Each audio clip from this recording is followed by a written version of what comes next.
Oh, I'm not. Right. I'm not co-host anymore, so I can't let people in. Okay, I'll make you co-host now. There you go. Right, there you are. Right. Gemarah Sanhedrin. We spent last week talking about foreskins and marriages and all sorts of interesting things, and we ended up at a point where Rabbi Yossi was said to expound verses that were all mixed up. And we went through a verse that in Divrei Hayamim, in Chronicles, which was completely not right. And we're going to pick it up there at this point. So I'm going to share the screen with you straight away on the Gemara. It's on page 111 for those who in the Steinsaltz. It's on 19b in the middle if you're in an art scroll or a Vilna Shas. And here it is on the screen. There we go. Okay, so what we said was, what we were talking about, the whole subject, if you remember, was this business of David's wives. Was David's marriage to Merav, the older daughter of Shaul, valid or not? And was the marriage of David to Michal, the younger daughter of Shaul, valid? And we started off by explaining that in order to validify a marriage, you have to have some kind of kesef, has to change hands. That's the ring in today's society. So the question that was asked by the Gemara was, can you espouse a wife using a loan that's owed to you by the wife? So in other words, the wife owes you money in a transaction, and she says, right, I'll let you off the money you owe me. Is that the equivalent of giving her money? The answer was no.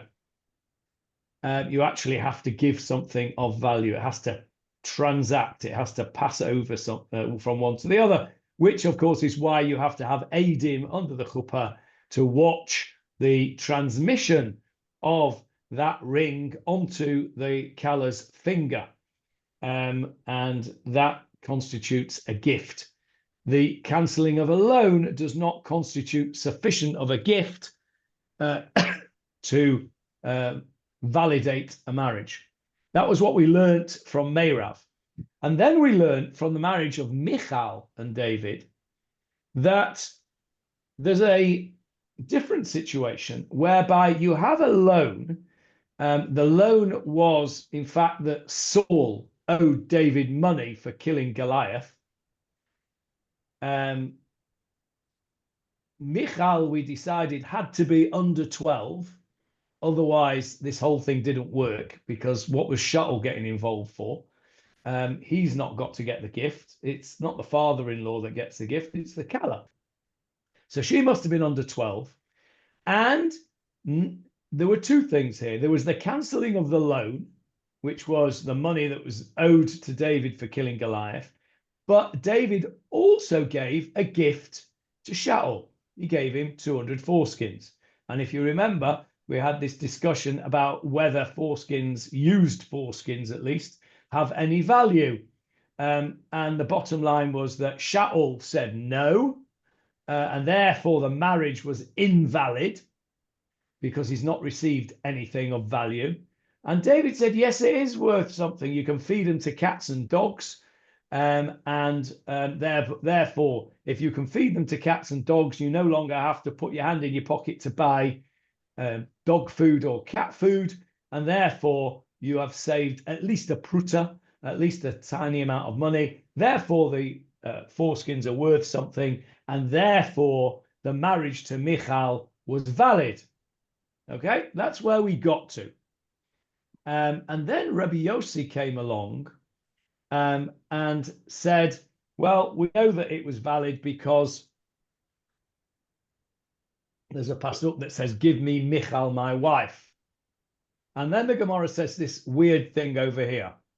Rabbi Yossi Latamei Detanya. Rabbi Yossi goes according to his reasoning. It's taught in a Braita.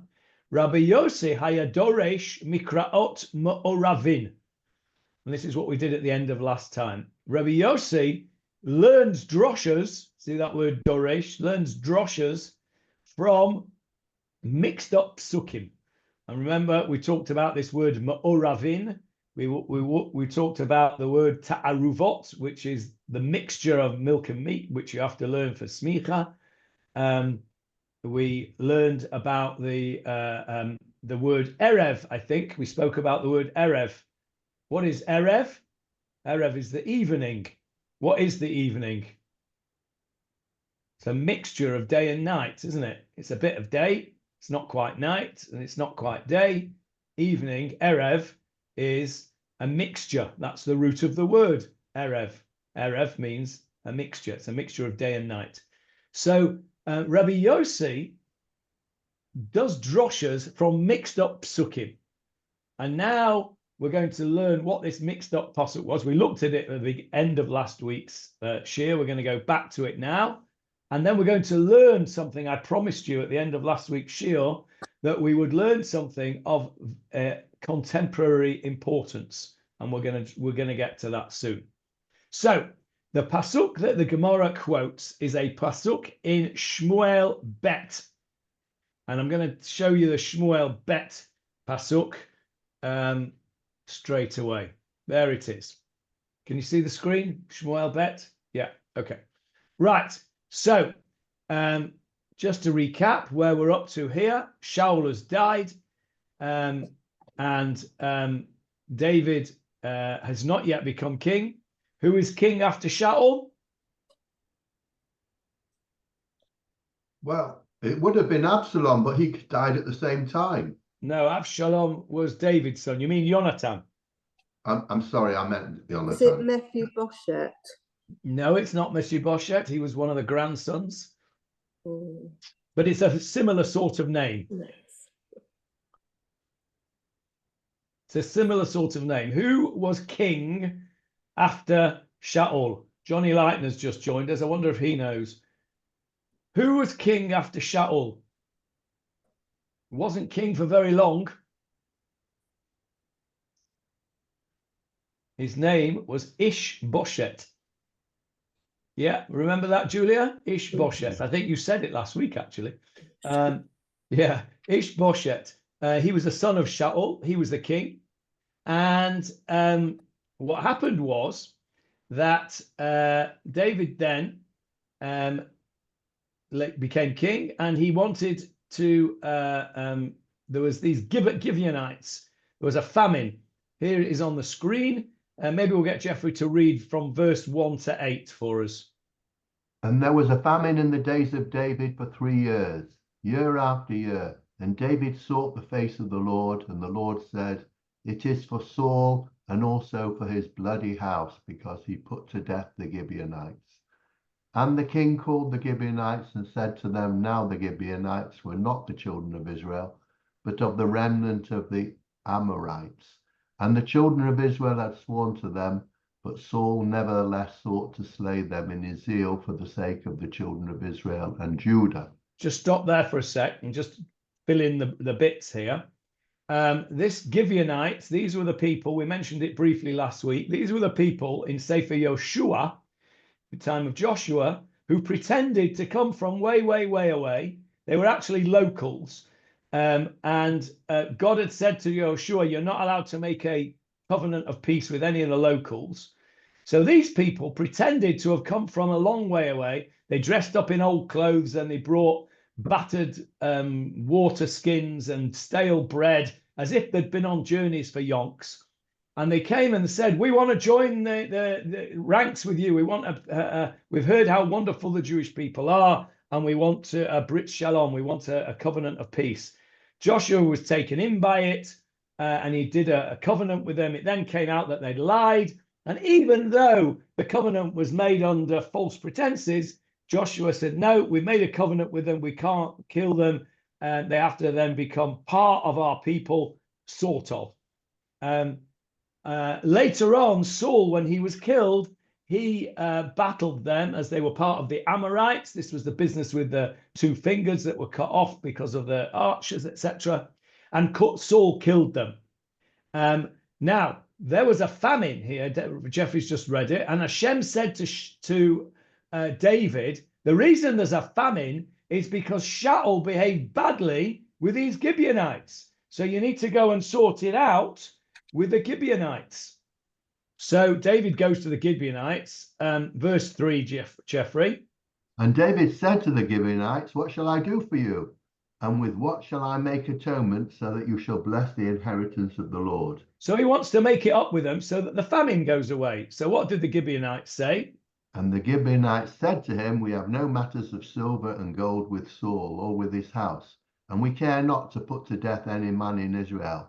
And he said, what do you request that I shall do for you? So they said, we don't want any money, and we're not interested in killing people. So David said, well, what do you want? And they said to the king, the man who consumed us and who plotted against us, that we be destroyed from remaining with any of Israel's borders. Let there be delivered to us 7 men from amongst his sons, and we will hang them for the sake of the Lord in Gibeah Shaul, the chosen of the Lord. And the king said, I shall deliver them. So they said to him, right, we want 7 descendants of Saul. Saul was the one. We've no problem with the rest of Israel. We've only got a problem with Saul. Okay, I'm not interested in anything else. So give us 7 descendants of Saul, and we'll hang them, and then we'll call it quits. You know, you're done. And then the famine will end. That's the idea. So the king says, okay. So what did he do? Verse 7. But the king took pity on Mephibosheth, the son of Jonathan, the son of Saul, because of the Lord's oath that was between David and Jonathan, the son of Saul. Stop there. So who's he going to give? Well, he's not going to give the children of Jonathan, because as I showed you last week in the Haftorah of Machar Chodesh, which we'll read on the 30th of November, there was a pact between Jonathan and David, wasn't there, that said that for generations and on, forever, our children and your children will be together. So David did not dob in the children of Jonathan. So he went somewhere else. Who did he go to? Verse 8. And the king took the 2 sons of Rizpah, the daughter of Aiah, whom she bore to Saul, Armoni and Mephibosheth. Okay, stop there for a sec. So 2 of the 7, he's got to give 7. 2 of them were straightforward grandsons of Shaul. Okay, grandsons of Shaul, Armoni and Mephibosheth, not the same Mephibosheth as Jonathan's son. As we said last week, cousins often have the same name because they're named after the same person. So that's 2 of them done. Now he's got to find another 5. So who does he give? And this is the crux of this pasuk. Go on, Jeffrey. And the 5 sons of Michal, the daughter of Saul, whom she bore to Adriel, the son of Barzillai, the Meholathite. And that isn't true, is it? Because Michal, the daughter of Saul, did not bear any children to Adriel. Who bore children to Adriel? Meirav, Michal's sister. Michal was given in marriage incorrectly, but was given in marriage to whom? To David. Remember that? To David correctly, but who else after David? Yes, Julia's mouthing it. Palti, correct, Palti. And they didn't have any children, Michal and Palti, did they? Why not? You're muted, Julia. See if you can unmute. Yes. Yeah, I've done it. Well, it wasn't consummated. They had the sword in the bed, so Yes. they couldn't have had So children. Michal and Palti did not consummate their marriage because Palti knew it was an incorrect marriage because she was already married to David. Palti was a big tzaddik. He put a big sword in the middle of the bed, and there was no consummation of the marriage. So one thing that we do know is that Michal was not married to Adriel. Meirav, her older sister, was married to Adriel. So why does this posuk say 5 sons of Michal, the daughter of Shaul, whom she bore to Adriel? It's not true. That's the mixed up bit that Rabbi Yossi is going to talk about now. So it should say the 5 sons of Meirav, the daughter of Saul, whom she bore to Adriel. But it doesn't, it says Michal. Yes, Julia. Well, I did read an article ages and ages ago, but so I could, it's a spoiler, I suppose, but it's possible that Michal took on the daughters of... Whoa, we're jumping the gun. Yes, you're right. You're right. We're going to learn that in a minute. But yes, okay. Well done, Julia, for remembering that. We're going to come to it. So that's the mixed up pasuk, right? Let's go straight back to the Gemara and see. Sorry, Johnny. Yeah. Forgive my stupidity. Where were you just reading from? Shmuel Bet. Yeah. Shmuel Bet, chapter 21. Ah, okay. That's why I can't find it. Yeah, chapter 21. Thank you. Okay, right. So let's go back to the Gemara, which is over here. Right, so there's the pasuk quoted. Vayikach vet chameshet b'nei Michal asher yalda la'Adriel hamcholati, and the 5 sons of Michal whom she bore to Adriel, and asks the Gemara, v'chi la'Adriel netana, was she given to Adriel, i.e. Michal? Was she given to Adriel? No, she wasn't. V'halo, surely, lepalti ben Laish netana. Surely she was given to Palti. And it quotes the pasuk. Let's have a look at the pasuk, which it quotes in Shmuel Aleph. We've done this. Shmuel Aleph. There we are, Jeffrey, on the screen for you. And Saul had given his daughter Michal, wife of David, to Palti, the son of Laish, who was from Galim. There we are, straight clear in the pasuk. The reason I wanted to show you this pasuk specifically, not just leave it sort of quoted, is look how the pasuk describes Michal. Saul had given his daughter Michal, wife of David. What if it didn't say wife of David? Would you know who it was? How many daughters called Michal did Shaul have? Only one. So why would he need to say wife of David? That wife of David in that pasuk is there for a reason. It's there to point out that when Shaul gave his daughter Michal to Palti, she was already the wife of David. So that's an important pasuk. Right, so we now know, back to the Gemara, we now know Shaul Natan et Michal bito eshet David lapalti ben Laish. So what is going on here? Says the Gemara. So one of the things they say is, I personally think this is incredibly schwach. I don't like it one little bit, but there you are, it's in the Gemara. Makish kidushei meirav la'Adriel lekidushei Michal lafalti. By mixing this whole thing up, this is Rabbi Yossi, who's making droshes out of mixed up psukim. He says by mixing it all up, they're making a comparison of the marriage of Meirav and Adriel to the marriage of Michal and Palti. How so? Ma kidushei Michal lepalti ba'aveira, just as the marriage of Michal to Palti was an aveira. Why was it an aveira? Why was the marriage of Michal to Palti an aveira? She's already married. She was already married. How do we know that? It says it in the pasuk. Eshet David, the wife of David. So just as that was an aveira, af kidushei meirav la'Adriel ba'avira. Similarly, the marriage to Meirav was also an aveira. How do we know that? In what way was it an aveira? In the same way. No, in the same way. She, Meirav, was married to David. You understand what Rabbi Yossi is saying? Rabbi Yossi is saying, we know that the marriage of Michal and Palti was a false marriage because Michal was already married to David. And he says this mixed up pasuk is comparing the two and saying that the marriage of Meirav to Adriel was also wrong because Meirav was also married to David. Now, what is the problem with that? Apart from the fact that it's a very schwache comparison, but go on, Julia. No, I want to ask a question, please. We did discuss about betrothals, and sometimes you said there was a whole year between them.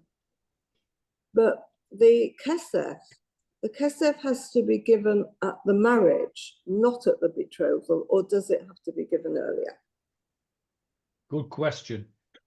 Good question. I don't know is the answer. I suspect there's probably some kind of transaction at the betrothal as well, but I don't know. But is it a plate? Is it what, Jeffrey? A plate. No, the plate is something completely different. I'll come back to the plate in a sec. The betrothal was a transaction. It was a legal transaction. And when you do a legal transaction, you have to have some kind of kinyan. That's why we lift up a pen or a handkerchief or something. We do some act of acquisition. So the betrothal has to have an act of acquisition. Now, that may not be the kesef in terms of kesef shtar and bia, the money, documents, and intercourse which you need for the finalization of the marriage, but it is a transaction which needs to be confirmed with some kind of acquisition. But the problem with this, apart from the fact that I think this is a rather stretched comparison just because the pasuk got the two names mixed up, the problem is, if that's true, according to Rabbi Yossi, which is that the marriage of Meirav to Adriel was false because she was married to David, then how could David marry Michal at all? That's what we started on in this Gemarah. Remember, we asked the question weeks ago, how could David marry two sisters? So what's the answer? We've said, if, according to Rabbi Yossi says, David was married to Meirav, and therefore the marriage to Adriel was no good. In the same way as the marriage of Michal and Palti was no good, because she was married to David. How could she be married to both? How could David come along and marry Michal? Why doesn't Rabbi Yossi say the marriage to Michal and David was no good because he's already married to Meirav? What's the answer? What's Rabbi Yossi going to say? Cast your mind back a few weeks. What's the other explanation as to how David could come to marry Michal, having already married Meirav? That Meirav died. Yes, correct, Julia. According to Rabbi Yossi, Meirav has died. So, according to Rabbi Yossi, the marriage of Meirav and David was valid, and therefore the marriage of Meirav and Adriel was not valid. Meirav then died. David correctly and legally married Michal, and therefore the marriage of Michal and Palti was invalid. So according to Rabbi Yossi, it's all beautiful now. It all matches up beautifully. According to Rabbi Yossi, who uses this pasuk, this mixed up pasuk, to show us that the marriage of Meirav and Adriel was invalid, and therefore the marriage of David and Meirav was valid. And the only reason he could then marry Michal was because Meirav had died. So Rabbi Yossi sits back and says, thank you very much. I've cleared up all our difficulties now. It's very clear. No more questions. What did he write at the end of that? QED. Quod erat demonstrandum. So has been demonstrated. All done. About the only thing I remember from my Latin. Right. Anyway, so Rabbi Yossi is now sitting pretty. Very nice. Okay. Now then, what about Rabbi Yeshua ben Korcha? He was the one that said something different. He said that, no, the marriage of Meirav to David was invalid. And that's why he could marry Michal. Not because she died. Hang on a minute. We've just said, according to Rabbi Yossi at least, it was valid.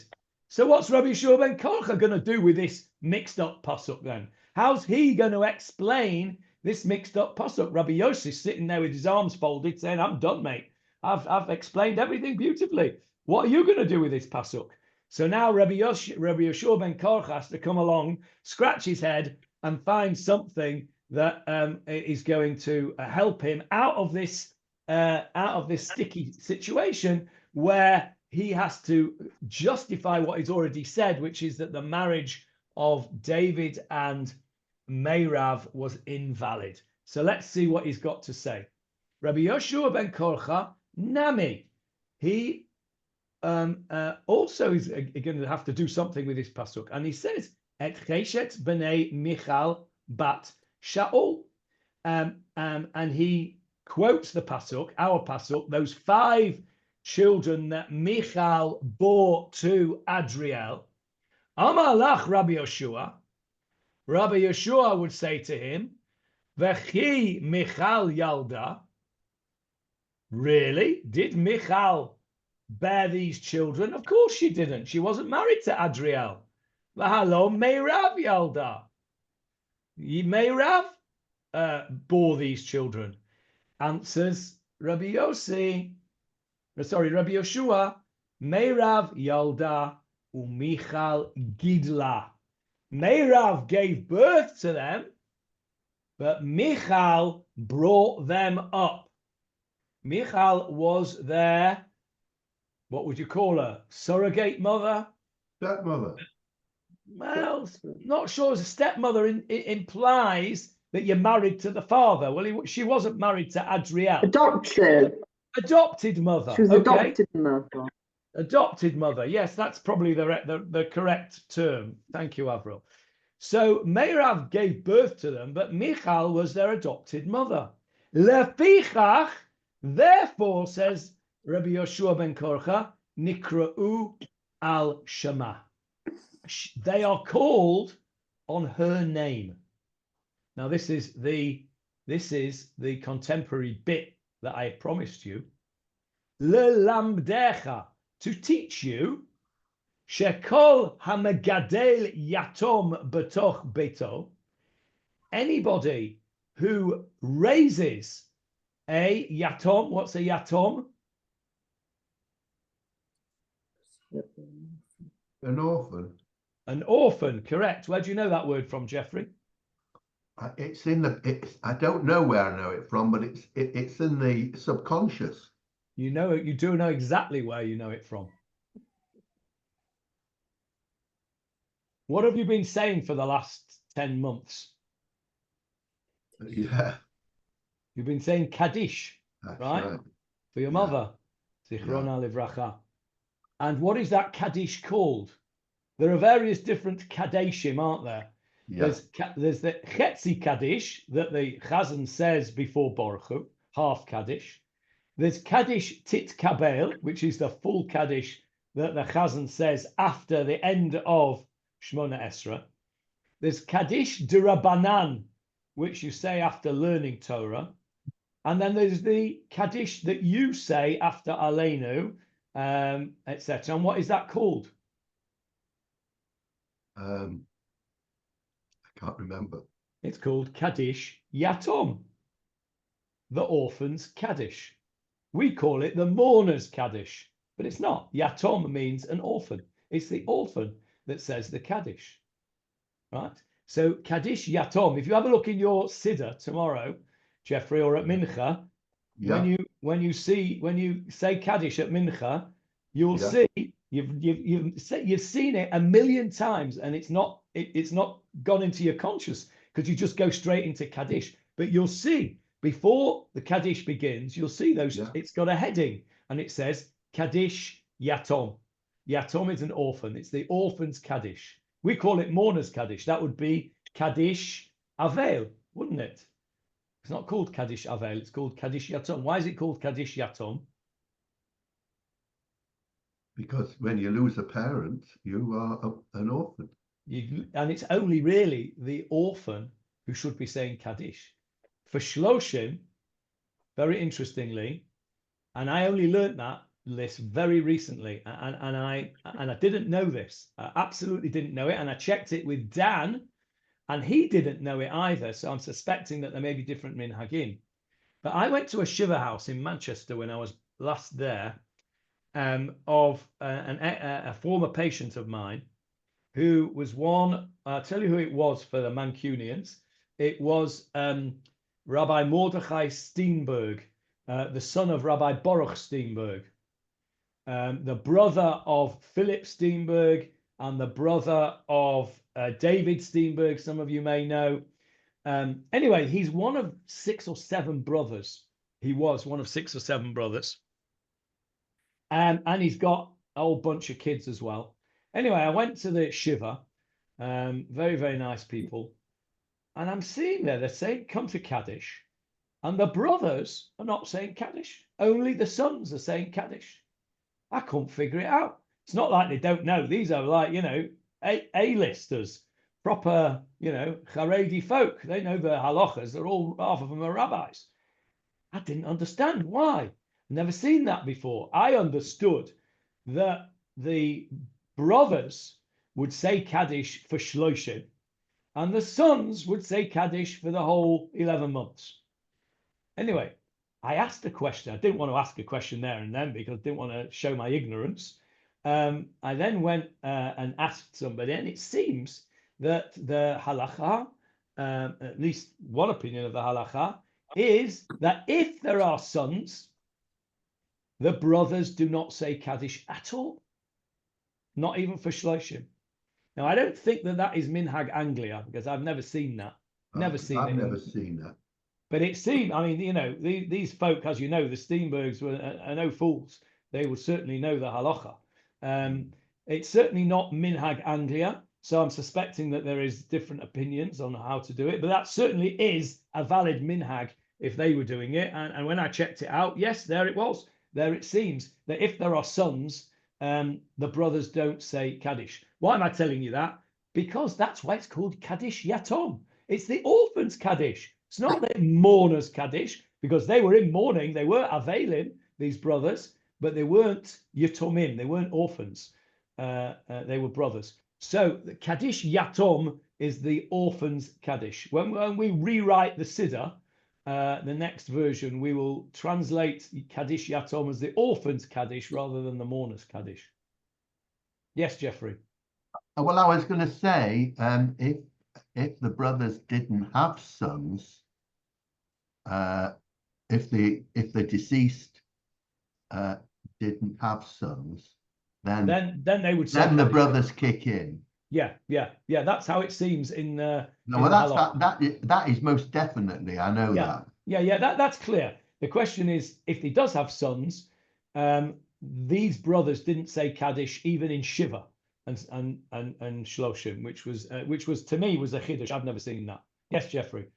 I've noticed, and in America in particular, that more and more women now are saying Kaddish. They're coming along to a minyan and they're joining in with the Kaddish. And it's not frowned upon. What I was understood was they obviously can't make the minyan. So I wonder how it goes on with there's no obligation for the women to say it, I understand. But it's becoming almost quite common. Okay, so I'll just challenge you on one thing, and you said it's becoming acceptable. Depends where you go, of course. It's not acceptable in MH, I can tell you that. Oh, well, I would imagine so. And it's not always and completely accepted either in various other places. But you are absolutely right, it is more common. Halachically, there is no reason why a woman cannot say Kaddish. There are places that allow women to say Kaddish, but not on their own. So in other words, a man has to say Kaddish at the same time. So I'll give you an example of what happened when my Machatenister, Eve Lopian, passed away. She had 3 daughters and a son and a husband. The daughters wanted to say Kaddish. And they went and they said Kaddish at the Shiva house. They said Kaddish. So did the son and so did the husband. No problem.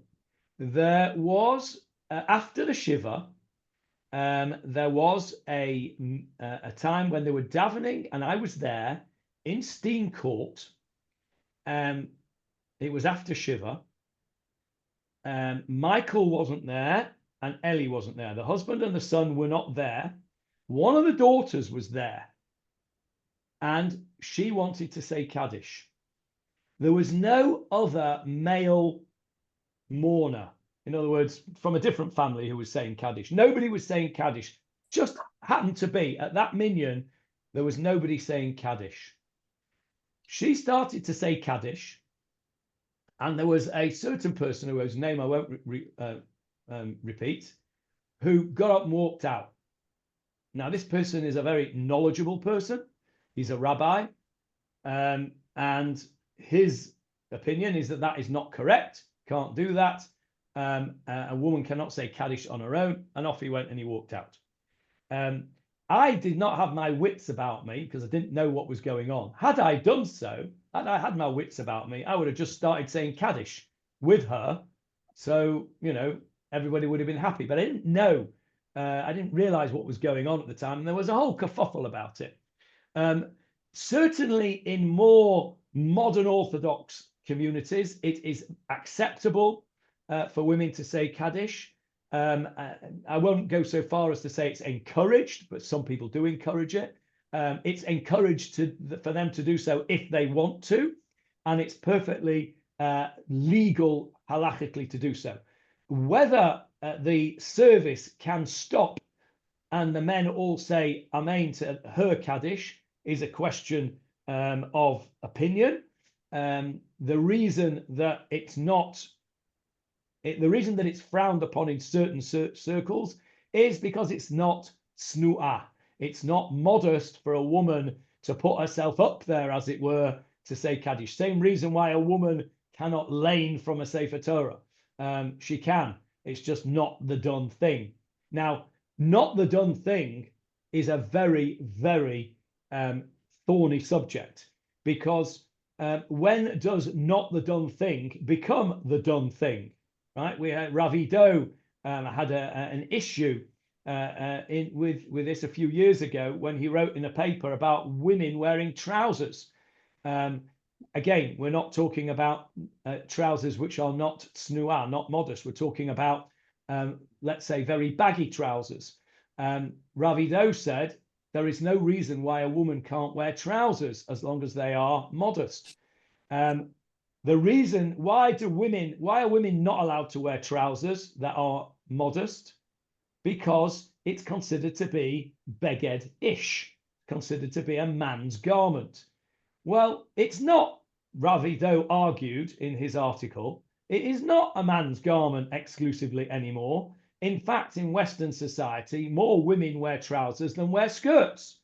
And trousers are only a man's garment for the last, what? I don't know, few hundred years, right? Men used to wear those tunics, right? Like those jabaliyas that the Muslims wear, and the togas that the Romans wore and what have you. When did trousers become a man's garment? when do trousers stop being exclusively a man's garment and become a woman's garment? If you pick up a woman's pair of trousers, right, in a shop, if you go into a shop and go into the ladies department and you pick up a woman's pair of trousers, nobody is going to tell me that that's a man's garment. It's not, it's a woman's garment.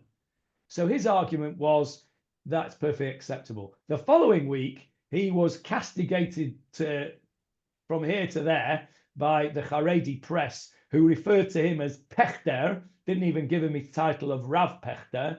Pechter, what does he know? He's undoing 2,000 years of Masorah, of tradition, blah, blah, blah, blah, blah.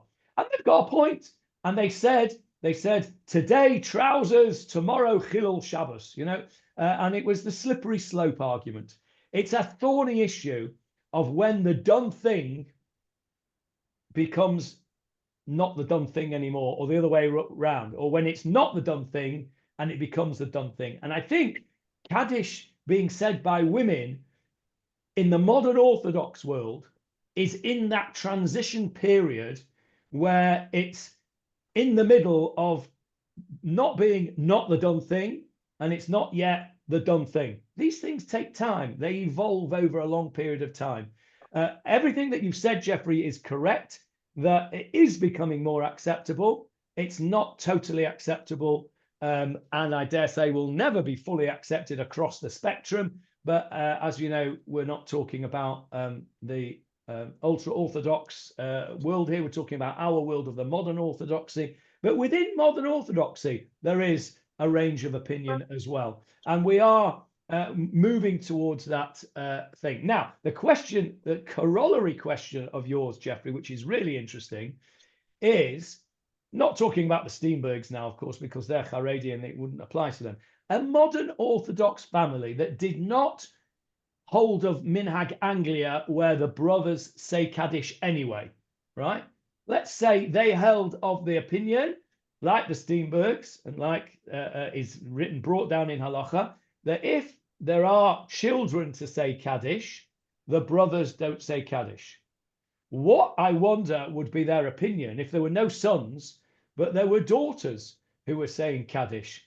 Would that then mean that the brothers would not say Kaddish during Shiva and Shloshim? I suspect at this point, the answer would be no, that they would still say Kaddish, because it's not yet got to the stage where it's so much the done thing that women say Kaddish, that it's the equivalent of sons saying Kaddish. So it's a fascinating topic, not specifically because of who says Kaddish and who doesn't, but it's a fascinating topic to see how minhagim develop, how halacha develops.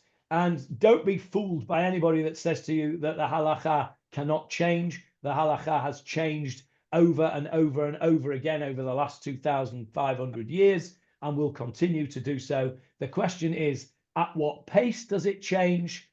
By whose authority does it change? And how far does it change? And does it contravene major, if you like, deoraita Torah laws? It's a fascinating topic. It's one of my favorite topics, this whole idea of dynamism of halacha. I won't say that I'm an expert on it, but I have very strong views, and it's really why I started teaching. It's really why I started Tchelet, is because I feel very strongly that the modern world and halacha are in danger of drifting apart, and I think it's vital that we actually journey together. So I think it's a fascinating discussion. Yes, Jeffrey. I've been dabbling quite a lot with the Sefardim, and they have different times of saying the Kaddish, and I get the impression that the Sephardim traditions are older than the Ashkenazi ones. When I say different times, it's at different different places in the thing. For instance, they say Kaddish before Aleinu rather than after Aleinu. Yeah, I mean, you're right. There are different. That's all part of the different nusach, isn't it? Yeah. And which is more authentic, I don't think you can say that really, because the nusach of Ashkenaz goes back right to the 9th century of the Siddur of Rav Sadia. So I don't think you can necessarily say that the Sephardi customs are more authentic than the Ashkenazi ones. I think that I understand why you say that. And I think the reason that you say it is that there is a subconscious feeling that we Ashkenazim are Johnny-come-latelys because of Nusach Anglia. Nusach Anglia, of course, is only a couple of hundred years old. But Nusach Anglia is based very firmly on Nusach Ashkenaz, real Nusach Ashkenaz, specifically Frankfurt am Main, which is a very, very old Nusach. So I think there is a subconscious feeling amongst us Anglos that we are a bit lacking in authenticity. Because we're all sort of Englishy, aren't we? You know, we sound English, we look English, we dress English, we behave English. I got accused today of not being Israeli because I used my indicators in the car. Actually, that happened this morning. Somebody said to me, "How long have you been here in this country? You've still got your English habits." Anyway, so I think there's a subconscious feeling that we're not authentic, whereas we see the Sephardim who are screaming and shouting and, you know, and carrying on with themselves, and you know, and embracing and living life to the full, where we're all a bit, you know, we're all a bit English and shy and reserved and all that stuff. I think there's a subconscious feeling there that they're more authentic than us. But actually, our nusach, one sec, David, I think our nusach actually is probably as authentic, if not more authentic, than theirs. That's just an observation. Yes, David. No, Jeff, just to point out to Jeffrey, which I'm sure he knows, that there's a difference even amongst Ashkenazim about the different times in Tefillah where Kaddish is said between the Nusach Ashkenaz and Nusach Sfard, which you daven in Poleg. Yeah, that's right. You know, Nusach Ashkenaz will say a Kaddish after Mizmor Shir Chanukat Habayit and before Baruch Shama, which is not there in Nusach Sfard. In Nusach Sfard, after Mariv, we have Esa Einai, we have which we don't say in Nusach Ashkenaz. So yes, within Nusach Ashkenaz there are differences as well. It was just the authenticity bit that I think that I wanted to pick up on there, because I understand why you say that, and I also feel somehow that the Sephardi minhagim are more authentic, but I think it's only because that they are more enthusiastic about the way they do them. I don't think it's true that they are more authentic and more ancient than ours. It's just that I mean, you must have seen that. I'll come to you in a sec, Julia.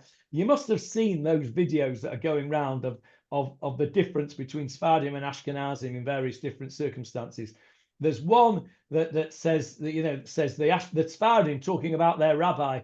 Oh, he's a gaon, he's a chacham, he's the most amazing person. He knows all of Shas. He's fantastic. We love him. Ashkenazim, it's a schmuck, right?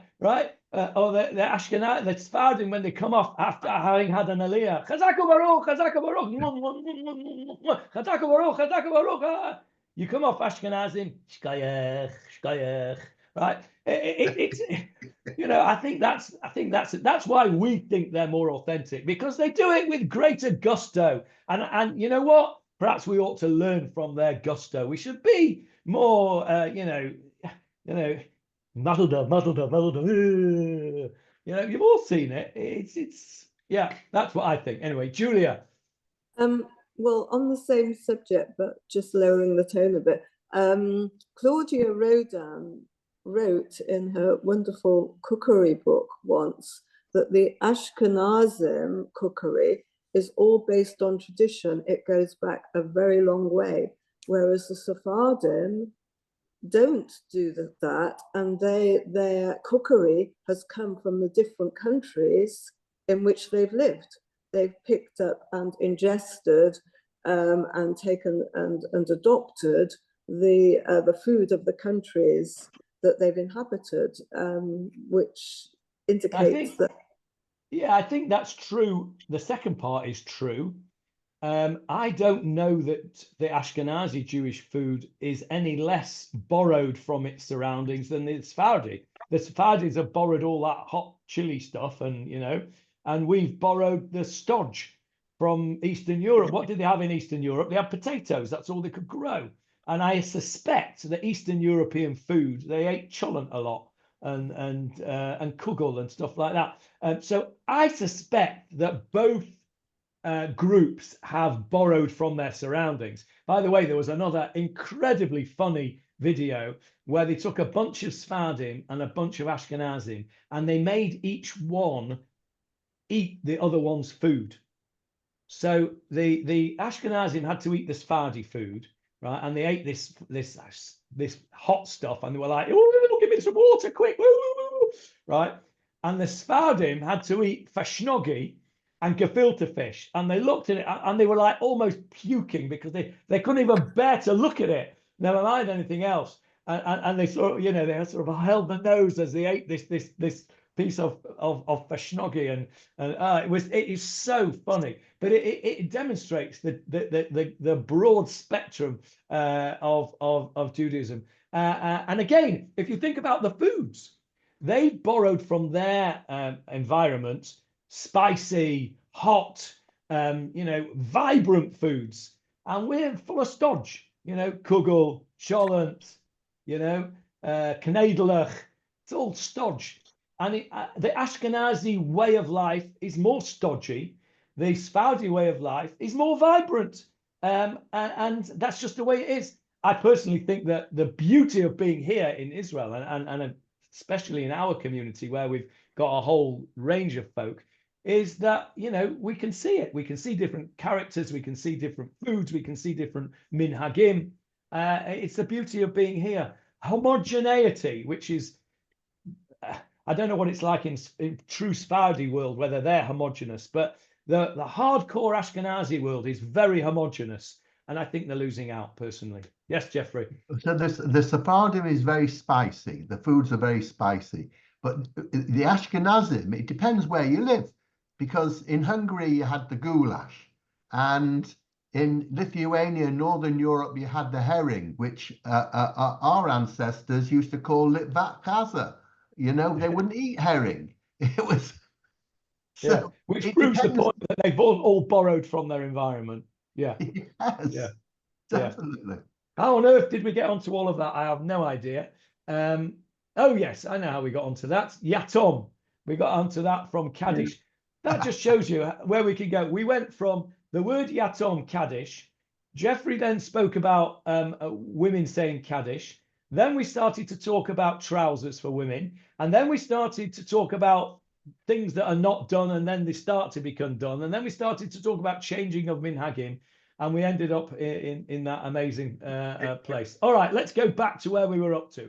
The bit that I promised you from last week that is relevant contemporaneously is this pasuk here, this piece of Gemarah. Lilamdecha, to teach you, over here on the screen, to teach you that anybody who raises an orphan in his house, ma'aleh alav hakatuv, the pasuk ascribes to him ke'ilu yilado, as if he had given birth to him.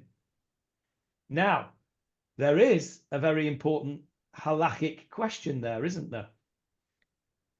All sorts of things, because if you have given birth to somebody, there are halachot involved with that, aren't there? What halachot are there?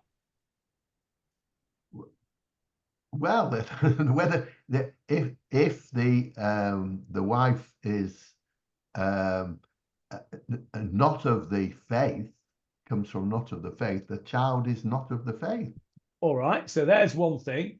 What if the person that gave birth to the child was not Jewish, and a Jewish woman brought him up in her house? It says here, it's as if she gave birth to him. Is he Jewish? Good question. Another question that might arise from this.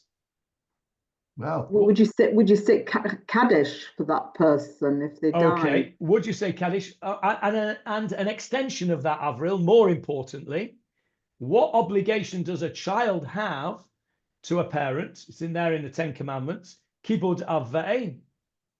Does an adopted child have an obligation, according to the Torah, of kibud av v'ein and everything that goes with it? yeah. Another question that arises, what about Yerusha? What about inheritance? What about somebody adopts a child, right? A child is born, he's brought up in somebody else's house. And it says here, it's as if they gave birth to them.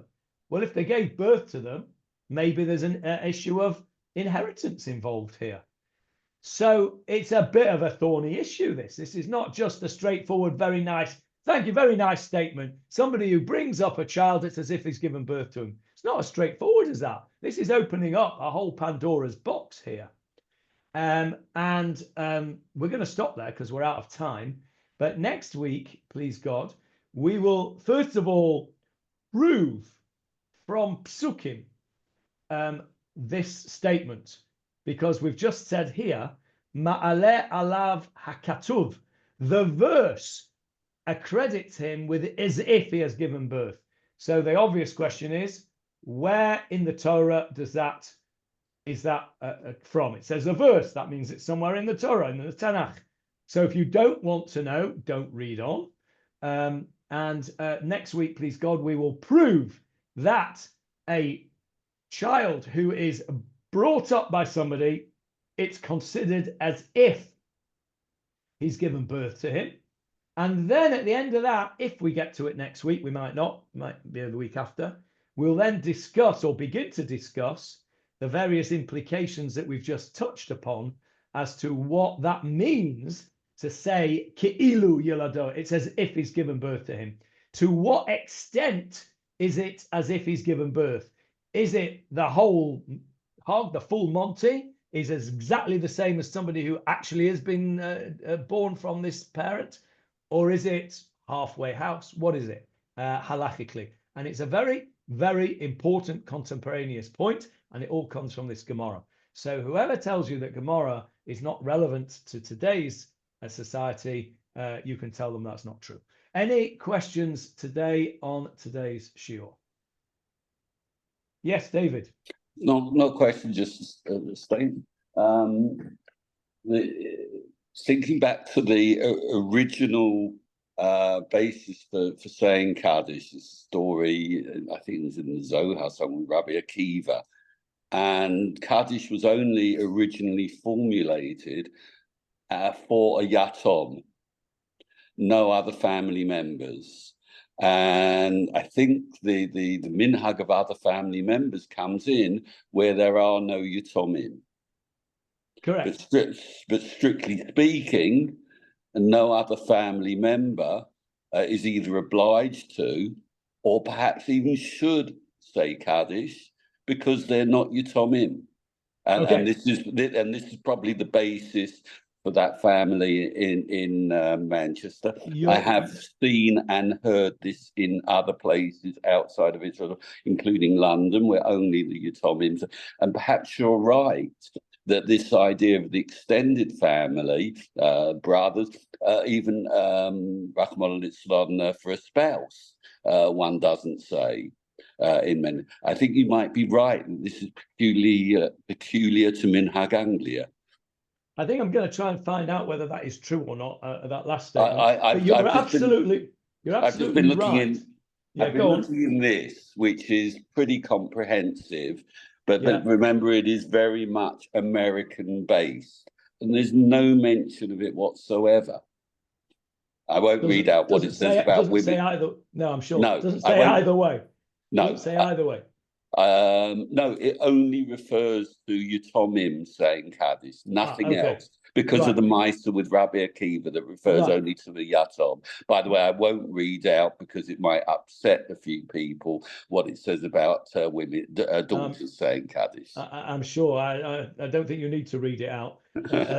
One sec, Jeff. So I'm sure you're right that the basis of the halacha is correct, that it is only Yatomim. And I'm sure that is the basis of how it started that other family members did when there were no Yatomim. And this is another great example of how a minhag develops. Because in the situation where there's no Yatomim, the brothers would then step in. So then you say, well, you know, why are you stepping in? What is Kaddish for? Kaddish is to elevate the soul of the departed. Well, I want to elevate the soul of my departed brother. So why can't I? Well, you can. Anybody can say Kaddish. If you don't have parents, you can say Kaddish for anyone, right? Often I've been saying Kaddish. I did Kaddish for 4 years once on the trot, because people kept asking me to say Kaddish because they couldn't manage, or there was nobody to do it, or what have you. You can say Kaddish for whoever you want. If you've got parents, you shouldn't say Kaddish, and that's only really ayin hara anyway, and you can ask their permission. But you can say Kaddish for whoever you want. The obligation is on the Yatomim, is on the orphans. But if you want to, why not? You can sit shiva for whoever you want as well. Do you know that? If you feel very, very, people used to sit shiva for their Rebbe. You know, if you feel very, very close to somebody, you know, I'll tell you, had I not had parents at the time, I would have sat shiva with Jeffrey for his father. That's how close I felt to him. I had parents at the time, so it wasn't an issue. It wasn't a possibility. So the Kaddish thing is there's an obligation on the orphans, and that's why, of course, women can do it, because anyone can do it. It's in some ways it's become. You've got a siren here. Oh, off you go. It's become a statement, if you like, of love for the person who's departed, and that's really where we're up to. Okay, we better call it a day. David's going into his mamad. Everyone be safe, and we'll see you next week, please God.